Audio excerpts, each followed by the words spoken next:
వందే మాత్రం. నేను మీ journalist Navatha. Welcome to our political. ఢిల్లీలోని జంతర్ మంతర్ వద్ద కాక్రోచ్ జనతా పార్టీ ఎంతో కాలంగా ఎదురుచూస్తున్న నిరసనను చేపట్టింది. ఆప్ మాజీ కార్యకర్త సిజేపీ వ్యవస్థాపకుడు అభిజిత్ దీప్కే ఈ నిరసనకు నాయకత్వం వహించడానికి అమెరికా నుంచి భారతదేశానికి వచ్చారు.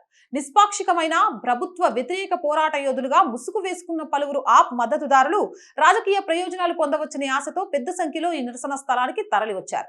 సిబిఎస్ఈ నీట్ వివాదాలపై ప్రభుత్వాన్ని జవాబుదారీతనం డిమాండ్ చేయడం కోసమే ఈ నిరసన అన్నట్లు ప్రచారం జరిగినప్పటికీ దీని వెనుక ఉన్న రాజకీయ ప్రేరేపిత ఎజెండా మొదటి నుంచి స్పష్టంగానే కనిపిస్తోంది. ఈ నిరసనకారులలో ఒక మహిళ చిత్రం చాలా మంది దృష్టిని ఆకర్షించింది. సాధారణ భారతీయ నిరసనకారులలాగా కాకుండా గోల్డెన్ రంగు జుట్టుతో ఉన్న వైట్ ఉమెన్ తారసపడింది.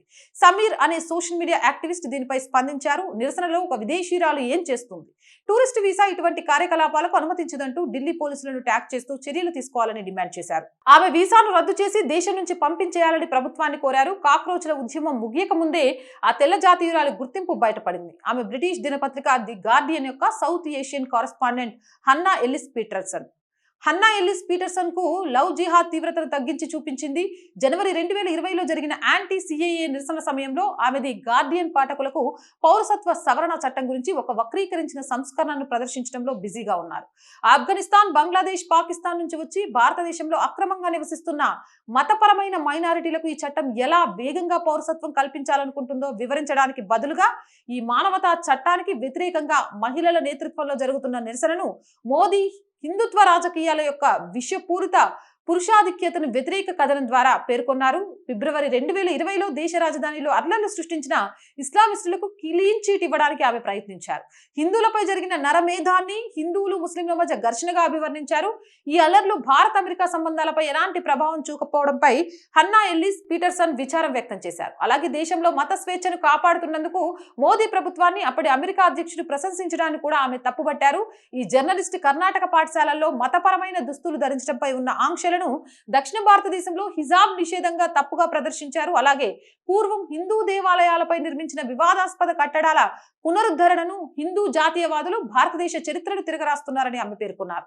అయోధ్య రామ్ జన్మభూమి తీర్పు, రామ్ మందిర్ ప్రాణ ప్రతిష్ఠ కార్యక్రమాలపై హిందువులలో అపరాధ భావాన్ని కలిగించడానికి ప్రయత్నిస్తూ ఆమె ది గార్డియన్ కోసం అనేక రెచ్చగొట్టే కథనాలను రాశారు. ఒకప్పుడు ఆ గొప్ప హిందూ దేవాలయంపై ఉన్న వివాదాస్పద కట్టడాన్ని ప్రస్తావిస్తూ ఈ కార్యక్రమాల ప్రాముఖ్యతను తగ్గించడానికి ఆమె ప్రయత్నించారు.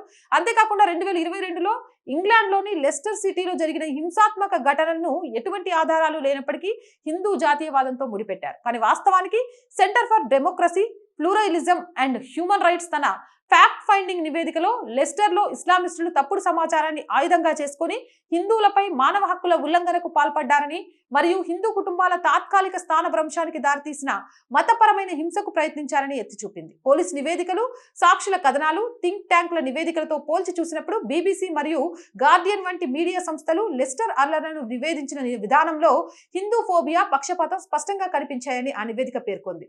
హన్నా ఎల్లిస్ పీటర్సన్ ప్రచారం హిందూ సమాజాన్ని అవమానించడానికి లేదా ఇస్లామిస్టులు వారిపై చేసిన దాడులను తక్కువ చేసి చూపించడానికే పరిమితం కాలేదు. కుంభమేళలో పాల్గొన్న హిందువులపై నిరాధారమైన ఆరోపణలు చేస్తూ ఆమె కథనాలు రాశారు. ఈ మహిళా జర్నలిస్టు భారతదేశంలో ఒకానొక సమయంలో మొత్తం కరోనా కేసులలో 30% కారణమైన అసలైన సూపర్ స్పైడర్స్ అయిన తబ్లీగీ జమాతీ సభ్యులకు మాత్రం క్లీన్ చీట్ ఇచ్చారు. 2021లో భారతదేశ కోవిడ్-19 పరిస్థితి గురించి ఆమె చేసిన భయాందోళనకరమైన ప్రదర్శన, రఫేల్ ఒప్పందంపై తప్పుడు సమాచారాన్ని ప్రచారం చేసినందుకు పేరుగాంచిన జర్నలిస్ట్ రామ్ నుండి ప్రశంసలు పొందింది. మార్చి 2024లో హిందూ కార్యకర్త కాజల్ హిందుస్థానీపై హన్నా ఎల్లిస్ పీటర్సన్ చేసిన దుష్ప్రచార ప్రయత్నాన్ని జాతీయ మీడియా అడ్డుకుంది. ఒక నెల తర్వాత ఆమె పాకిస్తాన్లో హత్యలకు భారత ప్రభుత్వం ఆదేశించిందంది. ఇంటెలిజెన్స్ అధికారుల వాదన అనే వివాదాస్పద కథనాన్ని రాశారు. ఆ కథనం ప్రారంభంలోనే భారత ప్రభుత్వం చేతిలో హతమయ్యారని భావిస్తున్న పాకిస్తానీ ఉగ్రవాదులను అమాయకులుగా అభివర్ణించింది. ప్రధాని మోదీని విదేశీ హత్యలకు సహకరించిన వ్యక్తిగా చూపించడానికి ఇది ప్రధానంగా పాకిస్తాన్ ఇంటెలిజెన్స్ కి చెందిన అనామక వర్గాలపై ఆధారపడింది. అలా చేయడం ద్వారా ది గార్డియన్ చివరికి ఆయనను బాహ్య ముప్పుల నుంచి భారతదేశ భద్రతా ప్రయోజనాలను కాపాడే రక్షకుడిగా అంగీకరించినట్లయింది. ఇక్కడ ఆసక్తికరమైన విషయం ఏంటంటే నుపూర్ జై శర్మ అనే జర్నలిస్ట్ ప్రతిపాదించిన లైవ్ స్ట్రీమ్ చర్చను హన్నా ఎల్లిన్ పీటర్సన్ తిరస్కరించారు. అయితే హిందువులు భారతదేశంపై తప్పుడు సమాచారాన్ని ప్రచారం చేసే లక్ష్యంతో రూపొందించిన ఒక డాక్యుమెంటరీలో ఆమె భాగమయ్యారు. ఈ ఘటనలు చాలా అసలు దేశాన్ని ఎవరు ఏం చేయాలనుకుంటున్నారో చెప్పేందుకు. కాక్రోచ్ జనతా పార్టీని అద్భుత సృష్టిగా అభివర్ణిస్తూ భారతదేశానికి వీళ్ళే రీల్ మోడల్స్ కాదు రోల్ మోడల్స్ అంటూ పత్రికల్లో పతాక శీర్షికలు వచ్చినా ఆశ్చర్యపడవసరం లేదు. వీళ్ళలాంటి వారు రాస్తూనే ఉంటారు. మనం చేయాల్సిందల్లా ఆ వార్త వెనుక ఉన్నది ఎవరు, ఎందుకు అలా రాశారు, వారి నేపథ్యం ఏంటి అనేది 1-2 సార్లు చూసుకోవాలి. లేకుంటే ఇలాంటి గంజాయి మొక్కలు పుట్టగొడుగుల్లా పుట్టుకొస్తూనే ఉంటాయి. అవునా కాదా? మీ అభిప్రాయం కామెంట్ చేయండి. మోర్ వీడియోస్ కోసం our group of channels, our voice, our political, our Samskriti 3 channels ని వెంటనే సబ్స్క్రైబ్ చేయండి. కంటెంట్ బాగుంది అనిపిస్తే లైక్ చేయండి, షేర్ చేయండి. ఆర్థికంగా ఆర్ గ్రూప్ ఆఫ్ ఛానల్స్ కి మీ సహాయం చాలా చాలా అవసరం.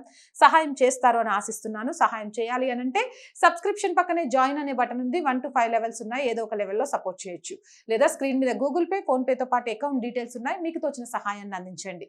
వ్యాపార ప్రకటనల కోసం 8328500576 నెంబర్ని సంప్రదించండి. జై హింద్, జై భారత్.